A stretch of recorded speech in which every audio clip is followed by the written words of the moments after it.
안녕하십니까. 박통호 신부입니다. 오늘 벌써 9월의 중순 9월 12일이고요. 연중 제24주일입니다. 오늘 복음 말씀을 잠깐 이제 여러분과 함께 살펴보면 성찰하면 베드로를 예수님께서 아주 심하게 꾸짖으시거든요. 뭐냐면은 베드로 보고 정말 그 사탄아 내게서 물러가라. 너는 하느님의 일은 생각하지 않고 사람의 일만 생각하는구나 하며 꾸짖으셨다고 합니다. 근데 이제 베드로가 이렇게 뭐라 그럴까 꾸지람을 받을 언행을 했는가 인간적으로 생각해 보면 전혀 그렇지 않거든요. 예수님께서는 이제 보통 순한 예고라고도 하거든요. 성경에서는 당신이 이제 붙잡혀서 고초를 겪고 그리고 십자가형을 받고 그리고 처형되고 죽을 것이다. 이제 그런 당신의 앞날을 이야기하는 대목이 세 군데 정도 있는데 그래서 이제 그걸 순한 예고 이런 뭐 이름을 붙이기도 합니다만은 당연히 그분하고 갈릴레아에서부터 예루살렘을 향한 그 긴 여정을 시간적으로 뭐 요한복음으로 보면 1년이고 또 다른 복음을 보면 3차례 정도 왔다 갔다 하는 그 여정. 그러니까 복음의 말씀은 주로 이제 갈릴레아에서부터 출발해서 예루살렘에 이르기까지의 그 여정 중에 예수님의 말씀, 여정 중에 예수님의 행적을 이렇게 담은 것인데요. 하여튼 그것이 한 번이 됐든 두 번이 됐든 세 번이 됐든 복음 안에서 보면 복음서 안에서 보면 예수님께서 당신의 순환과 죽음을 미리 밝힌 것 예루살렘에서 붙잡히기 전에 말이죠. 미리 밝힌 것을 3차례 정도 소개를 합니다. 당연히 당신하고 동고동락을 했던 그 여정을 함께 했던 제자들 입장에서야 그런 말씀을 들을 때 그냥 마음이 편하겠습니까? 편하지 않은 정도가 아니라 그럴 수 없는 건 아니겠습니까? 그래서 그래서는 안 됩니다. 왜 그럽니까? 그럴 리가 없습니다라든지 그럴 수는 없습니다라든지 그렇다면 우리도 같이 옆에서 당신을 지키겠습니다. 그런 일이 안 생기도록 인간적으로는 그런 것 아니겠습니까? 그게 인간적인 도리겠죠. 그런데 이제 예수님께서 이번에 밝히니까 뭐라고 밝혔냐면 많은 고난을 겪고 원로들, 수석사제들, 율법학자들 아주 고상한 분들 아닙니까? 원로들 벌써 언어 자체가 원로, 수석사제, 율법학자면 감히 존경의 마음 또는 존경의 예를 표하지 않으면 안 될 사람들, 훌륭한 사람들로 통념상 그렇게 알려진 사람들한테 배척을 받는다. 배척은 받을 수 있겠죠. 뭐 생각이 다르고 또 사상이 다르고 노선이 다르면 배척을 받을 수 있고 미움을 받을 수도 있습니다.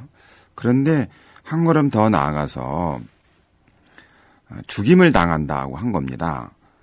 그러니까 많은 고난을 겪고 배척을 받고 죽임을 당한다. 그런데 예수님의 다음 말씀은 이제 사흘 만에 다시 살아나셔야 한다는 것이었습니다. 그러니까 앞에 세 어휘 고난을 받는다, 배척을 받는다, 죽임을 당한다. 누가 그런 이야기를 듣고 또 그런 상황을 맞이할 것을 예상한다면 반기겠습니까? 뭐 원수가 아닌 바에야 그럴 수가 없잖아요. 그러니까 당연히 베드로뿐만 아니라 제자들은 받아들일 수 없다. 그런 일이 생겨서는 안 된다. 가장 낙관한다면 그럴 리야 있겠습니까?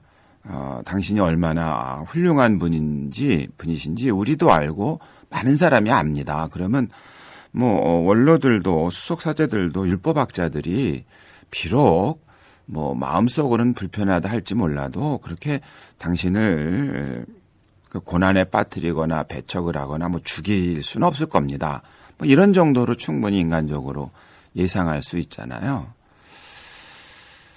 그런데 그게 가장 낙관적인 예상이라면 가장 극적인 반응이라면 어느 놈이 당신을 감히 그렇게 합니까? 그런 인간이 있으면 제가 가만히 안 있겠습니까? 라든지 내가 정말 무슨 수를 다해서라도 그런 인간들, 집단들 내가 막겠습니다. 주님을 위해서 제가 그 정도 못하겠습니까? 뭐 이런 정도로 아주 낙관한다면 그럴 리가 없다. 아주 그 격렬히 반응한다면 그런 일이 만에 하나 생기더라도 걱정하지 마시라. 내가 목숨 바쳐서 당신을 지키겠습니다. 뭐 이런 거 아니겠습니까? 그런데 이제 네 번째 예수님의 말씀이죠. 어휘. 사흘 만에 다시 살아나셔야 한다는 것. 근데 사실은 제자들이 이거를 반신반의할 수도 있고 또는 못 믿을 수도 있고 철석같이 믿을 수도 있을 겁니다.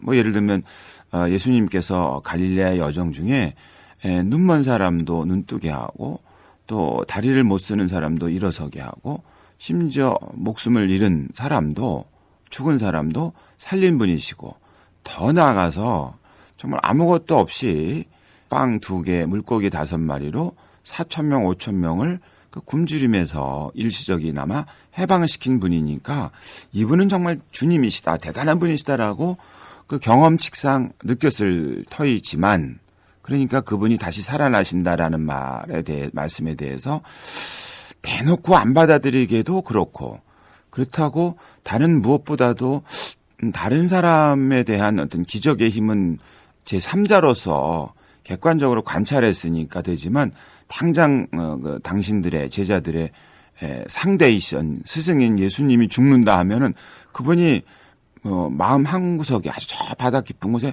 혹시 다시 안 살아나신다면 인간적으로 그런 생각할 수도 있지 않겠습니까? 어쨌든 베드로는 예수님의 이 말씀, 배척을 받고 고난을 겪고 배척을 받고 죽임을 당하지만 그것도 아주 고매한 분들로부터 군중뿐만 아니라 한 사회의 아주 높은 분들로부터도 배척을 받고 죽임을 당한다는 말씀을 듣고 그러면서도 예수님은 당연히 사흘 만에 살아나신다고 말씀하셨습니다만 베드로는 이 말씀을 듣고 반박을 하는데요. 강조합니다. 꼭 붙들고 반박한다. 그러니까 예수님께서는 제자들을 보시고 베드로에게 그러니까 누구에게나 다 한 말씀이겠죠. 사탄아 내게서 물러가라. 너는 하느님의 일은 생각하지 않고 사람의 일만 생각하는구나 라고 말씀하십니다. 그러니까 천사와 사탄의 기준은 딱 아주 명료하죠. 여기서는 하느님의 일은 생각하고 사람의 일만 생각한다는데요. 저는 뭐 말장난 같습니다만 일은과 일만 그 차이를 좀 생각하고 싶은 겁니다. 우리가 하느님의 일은 생각한다는 것이 사람의 일은 생각하지 않는 것이다 라는 뜻은 아니라는 말씀을 드리는 겁니다. 오히려 하느님을 생각하는 사람일수록 사람을 진심으로 생각할 겁니다. 하느님 그러니까 예수님의 그께서 남겨주신 계명, 새 계명 서로 사랑하라. 그리고 또 한 가지 있죠. 하느님을 생각을 다하고 마음을 다하고 뜻을 다하고 힘을 다해서 사랑하는 것. 그리고 이웃을 사랑하는 것. 그리고입니다. 엔드입니다. 오와 또는이 아니고 그러니까 하느님을 사랑하는 것과 이웃을 사랑하는 것이 배반되지 않는다는 뜻입니다. 오히려 하느님을 사랑하는 사람은 필연적으로 이웃을 사랑할 수밖에 없다. 그 엔드는 그런 점에서는 동격으로 해석해도 무방할 것 같습니다. 물론 가장 중요한 계명, 그에 못지않은 계명이라고 해서 분리되어 있습니다마는 의미상으로 보면 하느님을 사랑하는 사람은 당연히 마땅히 불가피하게 불가항력적으로 이웃을 사랑할 수밖에 없다. 이런 뜻으로 이해를 해도 될 겁니다. 그러니까 하느님의 일을 생각한다는 뜻은 하느님의 일을 생각하는 사람은 마땅히 하느님께서 좋아하시는 일, 하느님께서 좋아하시는 일은 인류를 사랑하시는 일, 인류를 구원하시는 일, 인류를 해방하시는 일 아니겠습니까?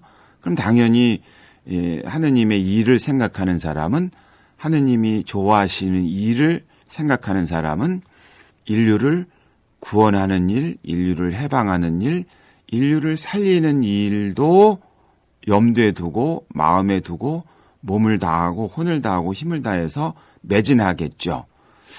그런데 여기서 그 천사와 악마를 구별하는 기준에서 사람의 일만 생각하는구나 하는 거예요. 그 사람의 일만이라고 할 때요, 사람과 일을 한번 생각해 보는 겁니다. 물론 일과 사람을 완벽하게 분리할 수는 없습니다. 일은 사람이 하는 거니까요. 그 일에는 뭐가 담기겠습니까? 사람의 진정성, 마음이 담겨 있는 거겠죠. 그 사람의 일 가운데 다른 사람을 살리는 일도 있지만 다른 사람을 죽이는 일도 있지 않습니까? 그러면 다른 사람의 일만 생각한다는 말의 뜻은 다른 사람을 죽이는 일도 생각할 수 있다는 거죠. 그걸 우리는 유혹이라고도 말할 수 있고 인간적인 나약함이라고도 말할 수 있습니다. 바로 그걸 이제 자기 자신만을, 거기서 말하는 사람의 일은 혹시 자기 자신만을 생각하는 자기 자신의 일만, 앞에 자기 자신의 이로움, 자기 자신의 유익함, 자기 자신의 평화, 자기 자신만의 행복을 사람의 일로 바꿀 수가 있는 거죠. 너 왜 그러냐? 그러면 왜 내가 행복하게 살기 위해서 그런 일을 한다는데 그게 뭐가 어때서? 틀린 말 같지는 않거든요. 그런데 사람은 혼자 살지 않고 둘이 이상 사니까 거기서 관계가 설정되지 않습니까? 근데 관계가 이기적인 관계도 있을 수 있고 이타적인 관계도 있을 수 있고 평등한 관계도 있을 수 있잖아요. 이기적인 관계는 내 일을 생각하느라고 남의 처지를 고려하지 않을 수 있습니다. 심지어는 더 나쁘게 발전하면 나를 위해서 다른 사람을 도구로, 수단으로 이용할 수도 있습니다. 그리고 이용하다 이용 가치가 떨어지면 관계를 끊을 수도 있습니다. 버릴 수도 있습니다. 그게 사회적으로 한번 널리 생각해 보면 오늘날 우리 사회에서 사람을 뭐로 생각하는가, 모든 형제가 그 얘기를 하는 거거든요. 형제애와 사회적 우애에 관하여라는 부제를 갖고 있지 않습니까? 거기서 앞에서 우리가 번역한 형제애는 인간관을 말하는 겁니다. 모든 인간을 나의 혈육으로 볼 거냐 말 거냐 그 얘기입니다. 근데 우리는 어떤 사람은 나의 혈육으로 보아서 아주 가까운 사람으로, 이웃으로, 그리고 내 친구로, 벗으로 여기지만 어떤 부류의 사람들은 왼수 대하시 대하죠. 우리가 차별을 한번 생각해 보겠습니다. 인종에 의한 차별, 성에 의한 차별, 국적에 의한 차별, 혹은 사회적 신분을 기준으로 해서 사람의 값어치를 달리 대하는 태도, 차별이요. 그것은 그 사람들은 나하고 혈육, 같은 살, 같은 피를 나눈 사람이 아니고 남이거나 혹은 심지어는 내가 이용해도 되고 내가 동원해도 되고 또 내 이로움을 위해서 아낌없이 마음껏 사용해도 되는 물건처럼 취급하는 일 생기지 않습니까? 모든 형제에서 말하는 우리 사회적 현안으로 말하자면 일자리 문제요. 그 내가 돈을 벌기 위해서 나 혹은 특정 집단의 경제적 이익을 위해서 노동 비용을 줄이면서 수익을 올리는 경제 모델을 채택할 수 있잖아요. 그러니까 인건비를 줄인다는 게 한 사람한테 줄 돈을 줄이는 것도 있지만 아예 휴먼 코스트, 사람에게 들어갈 돈을 줄여버리는 거죠. 그러면 지출이 주니까 당연히 나의 이익은 늘어나는 거잖아요. 그건 이기심의 어떤 전형적인 사회적 현상이라고 볼 수 있는 겁니다. 특정인, 특정 집단의 이기시며 이것이 이기적 태도라면 동등한 태도는 줄 건 주고 받을 건 받는 셈을 철저히 하는 겁니다. 그것도 그렇게 나쁘진 않아요. 근데 이런 경우에 어떤 맹점이 있습니까? 줄 게 없는 사람은 도대체 뭘 받느냐 이런 얘기입니다. 그러면 그 사람들은 아무것도 받지 말아야 되면 사회에서 생존하기가 어렵잖아요. 그러니까 사회적 약자가 불가피하게 생길 때 줄 건 주고 받을 건 받는다라는 이 셈법은 굉장히 무서운 사회를 만들어낼 수도 있습니다. 그리고 그러나 한 걸음 더 나가서 이타적인 관계는 뭐겠습니까? 그의 선함을 위하여, 그의 이로움을 위하여 나의 불편함, 나의 희생까지도 감수하는 거예요. 그런 걸 우리 연대라고도 말하고 친절이기도 말하고 봉사, 헌신이라고도 말하는 거군요. 그런 관계도 있는 겁니다. 자, 사람의 일만 생각할 때 예수님께서 지적하신 분은 그 자기 자신만의 이로움만을 생각하고 나머지는 아무것도 생각하지 않으려는 태도를 말하는 것이라고 볼 수 있습니다. 하느님의 일을 생각하는 사람은 다른 사람의 이로움을 위해서 당신의 것까지 기꺼이 내어놓을 수 있는 예수님과 같은 삶을 살 수가 있는 것이죠. 예수님의 행적과 말씀을 가만히 생각해 보면 가장 보잘것없는 사람을 살리기 위해서 당신의 모든 것 귀한 생명까지 내놓으셨는데 십자가에서 당신이 마지막으로 고백하지 않습니까? 아버지의 뜻이 이루어지게 해달라. 하느님의 일을 나를 통해서 완성시켜 달라. 그런 청 아니겠습니까? 십자가 이야기가 나와서 좀 더 부연하면요. 그 프란치스코 교정이 복음의 기쁨에서 그리고 기뻐하고 즐거워하라 라는 이런 권고를 통해서 가끔 그런 말씀을 하셔요. 우리는 얼마나 기쁜가. 십자가 밑에서 무릎을 꿇고 십자가에 달린 예수님을 응시하는 것이. 그러니까 응시라는 건 이제 시선을 이렇게 글로 맞추는 거잖아요. 그런데 교황은 그럴 때 놀라운 일이 벌어진다라고 하면서 당신이 십자가 밑에서 십자가상의 예수를 응시하는 것이 놀랍다고 얘기를 해요. 놀라운 일이 벌어진다는 거죠.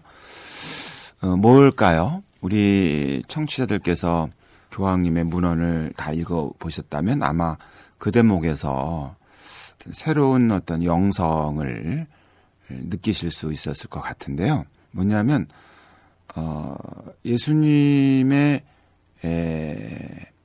그 눈동자하고 내 시선을 맞추면 서로 눈길이 마주친다 그러지 않습니까? 그러면 놀라운 일이 벌어지는데 우리 생각에는 예수님이 나를 좀 따뜻하게 바라보고 계시는구나. 예수님께서 나를 애정 어린 눈빛으로 살펴보고 계시는구나. 예수님께서 내가 당신 앞에 있는 것을 아주 기쁜 눈길로 나를 바라보시구나. 이렇게 생각하기 쉽잖아요. 또 그렇게 많이 생각하고 너무나 자연스러울 수 있습니다만은. 근데 프란치스코 교황은 놀라운 일이 벌어지는데 예수님의 눈동자가 커진다는 겁니다. 눈이 실제로 커질 수는 없지만 우리 그런 표현 쓰잖아요. 눈이 열린다, 눈이 커진다 그런 표현 쓰잖아요. 그리고 그 눈에는 그분의 눈동자에는 다른 사람의 얼굴들이 막 나온다는 거, 비춘다는. 그러니까 말하자면 예수님께서 나를 바라보고 계시는데 나는 내 시선을 예수님의 눈에 맞췄더니 그럼 당연히 예수님의 눈동자에는 내 얼굴이 나와야 되는데 다른 무수한 사람들의 얼굴이 그분의 눈동자에 이렇게 비춘다는 거예요. 그럼 이걸 그분은 관상이라고 해석하는 것 같아요. 2015년에 자비의 특별 희년을 기념하지 않았습니까? 그때에 하느님 아버지께서 자비로우신 것처럼 이라는 그 모토로 자비의 특별 희년을 기념했는데요. 그때 이제 그림이 이제 나왔잖아요. 근데 보면은 십자가에 달리셨던 예수님이 내려오셔가지고 내려오신 걸 어떻게 하냐면 손등에 빨간 점이 있고 발등에도 빨간 점이 있으니까 아마 십자가에서 못 박히셨을 때 자국 아니겠습니까? 근데 그분이 누구 한 사람을 들쳐 업었어요. 업다 보니까 얼굴이 맞닿겠죠. 그래서 두 개의 얼굴이 하나는 예수님의 얼굴이고 또 하나는 길가에 쓰러진 사람, 들쳐 업힌 사람의 얼굴인데 두 얼굴이 이렇게 붙어 있는데 가만히 보시면 거기에 눈이 세 개예요. 보통 두 개 얼굴이 나란히 붙어 있으면 눈은 네 개여야 되는데 하느님 아버지께서 자비로우신 것처럼 너희도 자비로운 사람이 되어라라는 복음 말씀을 가지고 자비의 특별 희년을 기념하면서 보여준 그림은 바로 그 그림이었는데 거기에는 눈이 네 개가 아니라 세 개고 가운데 눈이 한 눈으로 돼 있어요. 마치 샴쌍둥이처럼. 그럼 무엇을 시사하는 의미하는 것일까? 고통을 겪고 있는 사람의 눈과 예수님의 눈은 같은 눈으로 세상을 바라본다는 거겠죠. 그럼 그 눈은 누구를 바라보는 거겠습니까? 나를 바라보는 거겠죠? 우리를 바라보는 거겠죠? 그러니까 예수님의 눈과 쓰러진 사람, 예수님께서 업으신 그 사람의 눈은 같은 눈이고 같은 걸 바라보고 같은 걸 느끼고 같은 걸 애원하고 같은 걸 갈망한다. 그게 자비다. 누구의 자비요? 우리의 자비를 갈망하는 거. 저는 그렇게 해석을 했거든요. 4개의 눈이어야 되는데 가운데 있는 2개의 공동의 눈을 프란치스코는 관상의 시선이라 그럽니다.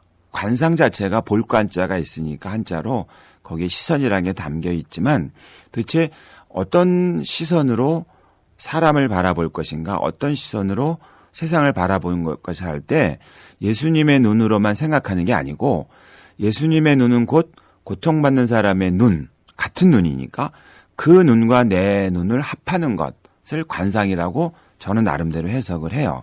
그러니까 십자가 밑에서 무릎을 꿇고 고개를 듣고 나를 쳐다보시는 예수님의 눈길하고 내 눈길을 마주치면 신비롭게도 예수님의 눈에서 여러 다른 사람의 얼굴이 거기에 있다는 것을 나는 보게 된다. 그러면 어떻게 길을 나서지 않을 수 있겠느냐라는 게 프란치스코 교황님의 영성이라고 볼 수 있습니다. 그러니까 진정으로 제가 앞에서 말씀드린 것처럼 예수님과 눈길을 마주치는 것, 그리고 모든 형제에서는 그것을 카리타스에 의해서 변형된 눈길이라 그럽니다. 하느님의 사랑으로 변형, 같은 눈은 같은 눈인데, 이제 하느님의 눈으로 세상을 본다고 볼 수 있는 거겠죠? 그러니까 하느님의 카리타스로 변형된 눈길로 세상을 바라보는 거죠. 근데 사랑은 또 하느님의 사랑의 아주 고유한 특성은 뭡니까? 고통받고 약한 사람들에 대한 선호, 먼저 사랑한다는 겁니다. 인간적인 논리로는 단순합니다. 스스로를 지킬 수 있는 사람은 조금 기다려도 된다. 쓰러진 사람은 당장 가서 일으켜 세워야 된다. 그겁니다. 그래야 둘이 같이 걸을 수 있다. 같이 동행하려면이라는 조건이 엄연히 있습니다. 같이 동행하지 않을 거면 쓰러진 사람 내버려 두면 되는 거죠. 같이 동행할 거면 서 있는 사람은 놔두고 쓰러진 사람을 일으켜야 발걸음을 함께 내디딜 수 있잖아요. 그 논리입니다. 인간적으로는. 그리고 구약 성경과 신약 성경의 메시지로는 하느님의 창조 사업의 완성, 예수님의 구원의 완성이 완성이라는 거예요. 한 인간의 자아 완성만이 아니라 역사의 완성, 창조의 완성의 그 완성. 우리 이제 완성하니까 물컵을 생각해 보면요. 물컵에 물을 꽉 채우는 거예요. 그러니까 fulfill이라 그러잖아요. 꽉 채우는 거예요. 그걸 충만이라고도 말하잖아요. 충분히 찼다. 그런 거. 완성은 조금 조각조각을 모아가지고 하나로 만드는 거 맞지만 충만이라는 표현이 더 나을지도 모르겠습니다. 역사의 충만, 사회의 충만. 말하자면 행복하여라 할 때 그 축복 선언이 실현된 것, 그 약속이 실현된 것. 그러면 거기서 등장하는 인물들은 슬퍼하는 사람, 우는 사람, 가난한 사람이잖아요. 그 충만이 이루어지려면 빠짐없이 꽉 채우려면 한편에서 빼버려도 될, 내다버려도 될, 가치가 없다고 여겨지는 그것까지도 포함시켜야만 충만이 된다 그 말입니다. 그러니까 구약에서 이스라엘이 가장 보잘것없고 작은 민족이지만 하느님이 왜 그를 사랑하셨나? 그들을 데리고 와야 충만이 이루어지는 겁니다. 신약에서 축복 선언을 할 때 가난하고 헐벗고 이런 사람들, 그리고 예수님이 만난 사람들을 왜 예수님이 일으켜 세웠고 그들을 걷게 했고 그들을 동행의 길로 초대했는가? 그래야 충만, 완성이 이루어지니까. 근데 우리는 인간의 이익만을 생각하거나 사람의 일만 생각할 땐 그런 것들을 다 이렇게 내버려야 온전한 것으로 완전해진다 이렇게 생각하기 쉽잖아요. 물건은 그래도 되는데 사람은 그러면 안 되잖아요. 사람의 온전함과 온전하지 못함의 경계를 과연 누가 정하는 거겠습니까? 말하자면 그걸 우린 인간의 존엄함의 절대성이라고 말하는데요. 사람이 귀하다 귀하지 않다라는 걸 어떤 기준으로 정하냐. 그걸 사람이 정할 수 있도록 내버려 두면 어떤 일이 벌어지겠습니까? 내 중심으로 생각하겠잖아요. 그럼 내 수준에 미달하는 사람은 수준 떨어지는 사람, 내 수준하고 맞는 사람은 나와 어울릴 수 있는 사람, 그럼 수준 떨어지는 사람은 상종 못할 사람, 내다버릴 사람, 심지어는 없애버려야 될 사람, 심지어는 짐스러운 사람, 거추장스러운 사람으로 여길 수 있잖아요. 그리고 그 나와 수준이 같은 사람들이 합의해가지고 그걸 질서를 만들고 제도를 만들고 법을 만들면 죽여도 되는 겁니다. 뭐 그런 일이 역사상에 없던 것이 아니니까 말이죠. 그래서 모든 형제 7장에 가면은 우리가 쇼하를, 그러니까 유대인 대학살이겠죠. 홀로코스트를 기억해야 되는 이유도 거기에 있다. 사람들이 무슨 일인지 모르지만 집단으로 때를 이루어가지고 특정한 부류의 사람들을 죽여버렸습니다. 그것도 다수의 이름으로 정당하다라는 어떤 명분을 내세우면서 한 거 아니겠습니까? 그때 그 당시에 그 자리에 있던 사람들은 그것이 얼마나 끔찍한 일인지 그 당시엔 몰랐을 겁니다. 뭐 안 사람들도 물론 많았겠지만 말이죠.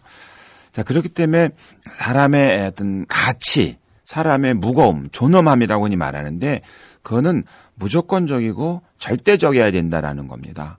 세상에서 사람이 창조해낼 수 있는 모든 기준을 동원해서라도 그것을 값어치를 매기겠다고 대드는 순간에 사람은 사람하고 동행을 하는 일에 있어서 내다버리기 시작한다. 무가치하다고 여겨지는 사람들을.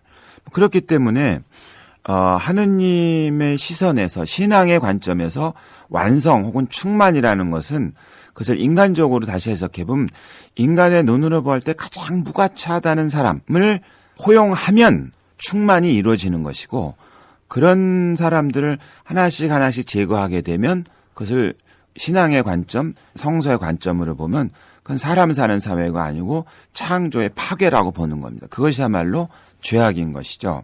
그렇게 보면은 십자가에서 밑에서 예수님의 시선을 응시하고 그럼 그 시선이 만나는 순간에 예수님의 눈에서 다른 사람의 얼굴이 이렇게 막 나오는 겁니다. 그러면 근데 다른 사람의 얼굴이 누구냐?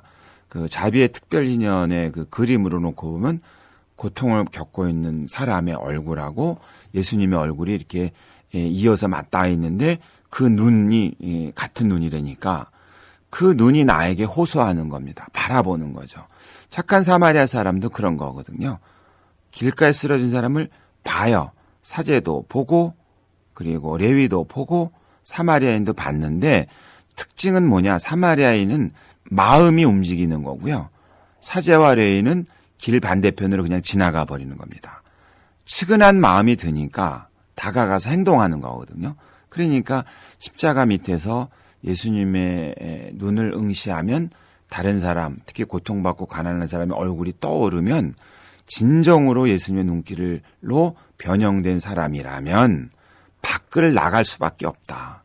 그 예수님의 눈길에 새겨진 떠오른 그 얼굴을 내가 들쳐 업기 위해서 길을 나설 수밖에 없다라고 프란치스코 교황은 성찰하신 거죠. 그러면서 이 교회가 길을 나서야 하는 이유, 그리스도인이 끊임없이 길을 나서야 하는 이유를 그와 같은 영성으로 복음의 기쁨에서 이렇게 설명을 하고 계시죠.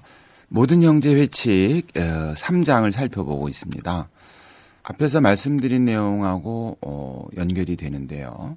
앞에서 제가 사람이 사람을 무엇으로 볼 거냐, 누구로 볼 거냐가 모든 형제라는 이 사회 회칙의 부재, 형제애 혹은 형제 관계와 사회적 우애에 관하여 할 때 앞에 부분 형제애 혹은 형제 관계를 말하는 거다. 사람을 뭘로 볼 거냐?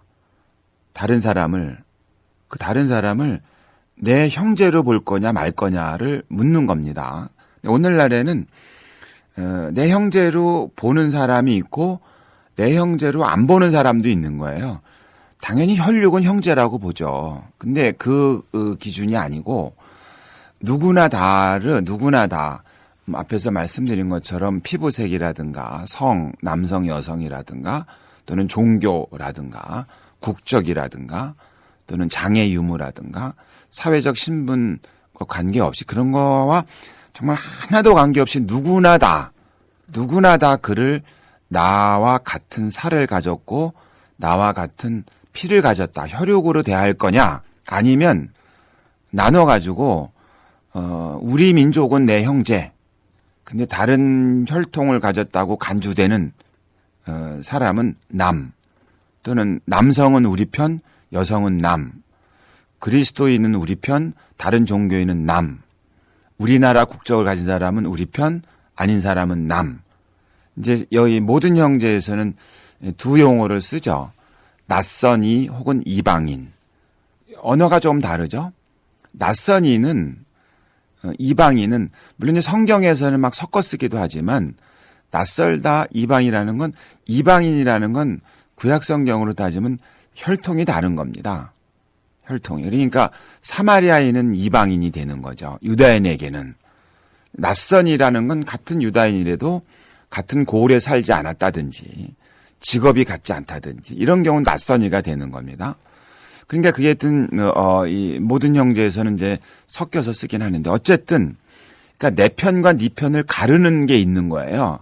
어떤 기준으로 존엄함을 기준으로 하는 게 아니라 앞에서 말씀드린 뭐 국적이라든가 인종이라든가 성이라든가 뭐 태어난 장소라든가 이런 것을 가지고 그 사람의 수준을 나누는 거죠.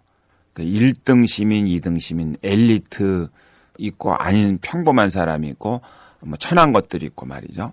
이렇게 나누는 거예요. 그런 거를 볼 수 있는 거죠. 그러니까 프라터니티라고 할 때 그것을 형제애라고 번역할 거냐 형제 관계라고 번역할 거냐는 이 문맥에 따라서 좀 다를 것 같은데 제가 개인적으로 짧지만 생각하기에는 형제 관계라고 이해하는 것이 한 90% 이상 되는 것 같고 그 형제 관계를 확장해서 그 관계의 성격을 말할 때 사회적 우애, 사랑을 의미하는 것 같습니다. 이 문헌을 여러 번 읽어보다 보니까 말하자면 모든 사람을 다 이렇게 표현할 수도 있지만 누구나 다 피부색이 다른, 국적이 다른, 성이 다른 또는 직업이 다른 또는 사는 동네가 다른 뭐 이런 사회적 신분이 다른 처지에 놓여 있다 하더라도 그것과 관계없이 하나도 관계없이 약간 좀 가볍게 말씀드린 똥껌만큼도 관계없이 누구나 다를 나와 같은 살을 가진 사람으로 나와 같은 피를 가진 사람으로 볼 거냐. 그 살과 피가 혈육이라고 말하고 그걸 우리말로는 형제라고 그러지 않습니까? 물론 자매란 말도 들어가죠. 사람을 그렇게 볼 거냐 아니면 여러 가지 그 자연적인 어떤 구별 조건 다르잖아요. 여성 남성 다르잖아요. 피부색 다르잖아요. 또 내가 태어난 자리는 내가 선택하지 않으니까 그 자리가 다르잖아요. 또 이미 내가 태어난 세상에서는 그 사회 시스템상으로 국적이라는 걸 두지 않습니까? 적을 두지 않습니까? 소속을 법적으로 정하지 않습니까? 국적이요. 그건 내가 선택한 게 아니지 않습니까? 물론 이제 성인이 돼서 내가 선택할 수 있지만 근데 이런 것들은 어떤 것들은 자연적인 구별이고 어떤 것들은 인위적인 구별입니다. 근데 이런 구별은 있을 수밖에 없잖아요. 사람은 다르니까 사회도 다르니까 그러니까 그걸 우린 고유성이라 그러거든요. 어떻게 번역할 때는 이 책에서는 개체성이라는 표현도 나옵니다. 하나하나 단위로서 고유하다 할 때 개체성이라고 말하는데 그럼 당연히 남성과 여성은 서로 고유한 특성이 있잖아요. 뭐 너하고 나하고도 당연히 그런 건데 그러니까 동형이 될 수는 없습니다. 동질이 될 수도 없습니다. 하나가 된다라는 것에 좀 의미를 우리가 좀 잘 생각해 봐야 되는데요. 분명히 서로 달라요. 그렇다 그래서 떨어져 있지도 않아요. 뭔가 불가피하게 우리가 선택하건 선택하지 않건 간에 관계 맺음 안에 있어요. 그걸 우리는 사회라고 그러는 거거든요. 우리가 사회를 만들기도 하지만 사회의 복음의 기쁨에서 그 얘기를 하잖아요. 우리는 문화 혹은 사회의 아버지이기도 하지만 아들이기도 하다. 뭐 여성주의에 또 좀 예민하신 분이라면 그럼 우리는 사회의 또는 문화의 어머니이기도 하고 딸이기도 하겠죠. 그러니까 사람과 사회는 그런 관계. 그래서 모든 형제에서는 사람과 사람이요. 한 개인을 말하는, 개체를 말하는 거, people은 사람들로 번역할 수도 있지만, 단위로서의 민족, 또 단위로서의 인민, 혹은 단위로서의 국민이요. 둘은 상관관계다, 서로. 그러니까 사람 없는 민족 없고 민족 없는 사람 없다, 뭐 이런 얘기겠죠. 둘의 관계는 말이죠. 자, 그런데 당연히 다르다. 다르다라고 말할 수 있는 조건들이 많아요. 성이 다르고, 그리고 피부색이 다르고, 태어난 곳이 다르잖아요. 근데 이 다른 것이 그 사람이 더 귀한 사람, 덜 귀한 사람의 기준이 될 수는 없다, 그런 얘기입니다. 그래서 모든 형제라고 할 때 그 프라터니티, 우리 교회 문헌에서는 그냥 형제애라고 번역했지만 그 번역보다는 누구나 다 나와 같은 살을 가진, 같은 피를 가진, 이 살과 피는 뭐겠습니까? 생명이잖아요. 생명 그 자체 아닙니까? 그 나와 같은 살, 같은 피를 가진 혈육인, 나와 혈육이다. 생명에 있어서, 그가 사람이라는 점에 있어서의 그 존엄함에 있어서는 눈꽃만큼도 차별이 있을 수 없다라는 것을 표현하는 게 프라터니티, 형제관계다. 그렇게 사람을 대할 거냐, 아니면 여러 가지 자연적 혹은 후천적인 인위적인 조건을 가지고 사람의 무게를 달리해가지고 귀한 사람과 천한 사람을 나눌 거냐, 이런 것을 물어보고 있는 겁니다. 그래서 모든 형제 3장에서 후반부에서는 이제 얘기하는 게 패들의 세계가 얘기가 나와요. 패걸이라는 표현 쓰지 않습니까? 약간 이제 낮추는 말처럼 쓰이지만 그냥 집단입니다. 거기다 이제 좀 비하하는 의미의 거리를 갖다 붙인 거죠.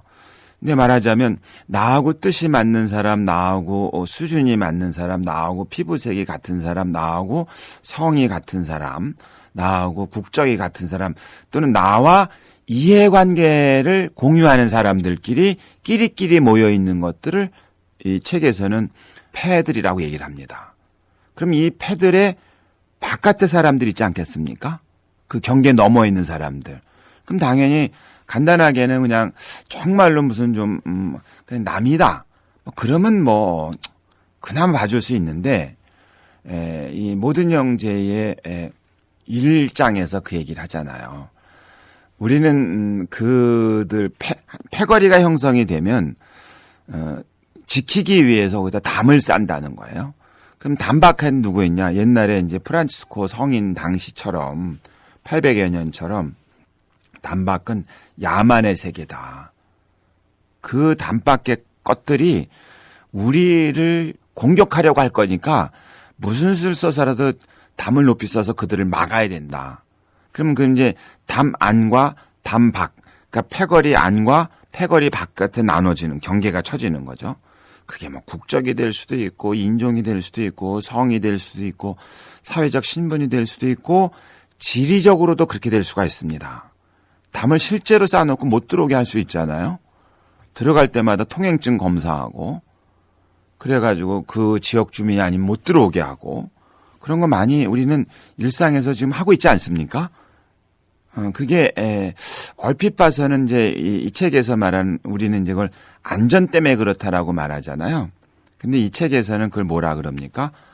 false, F-A-L-S-E, 거짓, 허위, 그릇된 security, S-E-C-U-R-I-T-Y.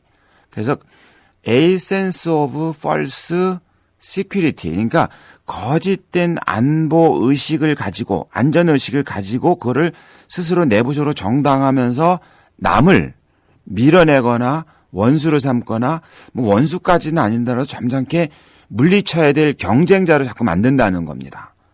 자, 이 패들의 세계는 그러면 이제 패가 하나만 있는 게 아니고 패들이잖아요.